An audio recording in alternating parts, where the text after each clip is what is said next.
Саламатсыздар ма, құрметті оқушылар? Бүгінгі сабағымыздың тақырыбы жабық тұқымды өсімдіктер және олардың дамуы. Ең бірінші, жабық тұқымды өсімдіктерге келмес бұрын сіздер білу қажет, бұл гүлдердің болуы жабық тұқымды өсімдіктерде және жемістің болуы.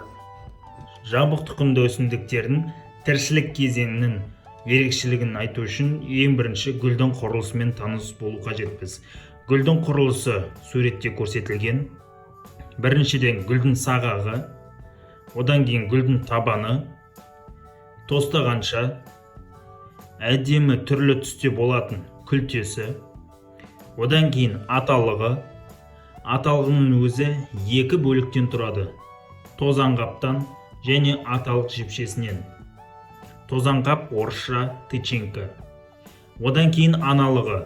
Аналығының өзі үш бөліктен тұрады: аналық ауызы, аналық мойны және аналық жатыны.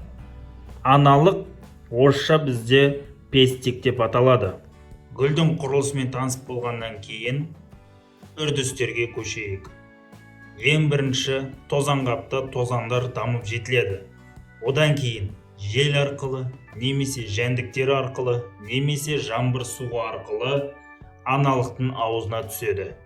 Бұл процесс тозаңдану үрдісі деп аталады. Тозаңның құрылысына келетін болсақ, тозаңның өзі ішінде екі жасушадан тұрады. Біреуі генеративті жасуша, екіншісі вегетативті жасуша. Вегетативті жасушадан, яғни дене жасушасынан ұзын тозаң түтігі түзіледі. Ал генеративті жасуша бөліну арқылы екі спермид түзіледі. Көріп тұрғандарыңыздай, тозаңның түтігі бойымен екі сперми аналықтың жатынына қарай бағытталуда. Аналық жатынның өзі аналық тұқым түйіннен тұрады. Егер де құрылысына назар аударсақ, тозаңның кіреберісі, синергиттер, жұмыртқа жасушасы, орталық жасуша, антиподтар және ұрық қабынан тұрады. Бірақ қазір бізге керегі тек тозаң кіреберісі, жұмыртқа жасушасы, орталық жасуша және ұрық қабы. Қалғандарын жоғарғы сыныптарда өтетін боламыз. Екі спермидің бірінші спермиі кіреберістегі жұмыртқа жасушасымен қосылып зигота түзеді. Зигота әрі қарай дамып ұрықты түзеді. Ал екінші сперми үлкен пішінде тұрған орталық жасушамен қосылып эндоспермді түзеді.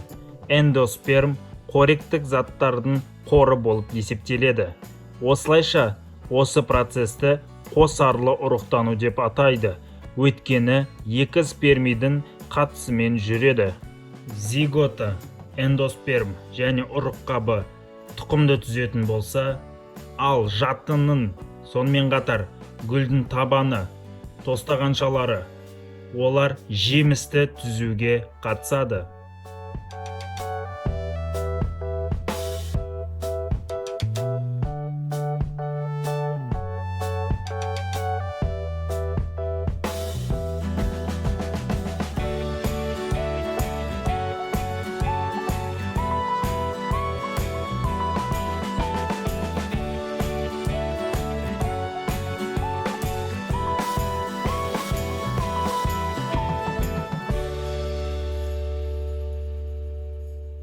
Құрметті оқушылар, қандай да бір қателіктер болса, немесе ұсыныстарыңыз болса, менің жеке парақшама жазып, кеңес берулеріңізге болады.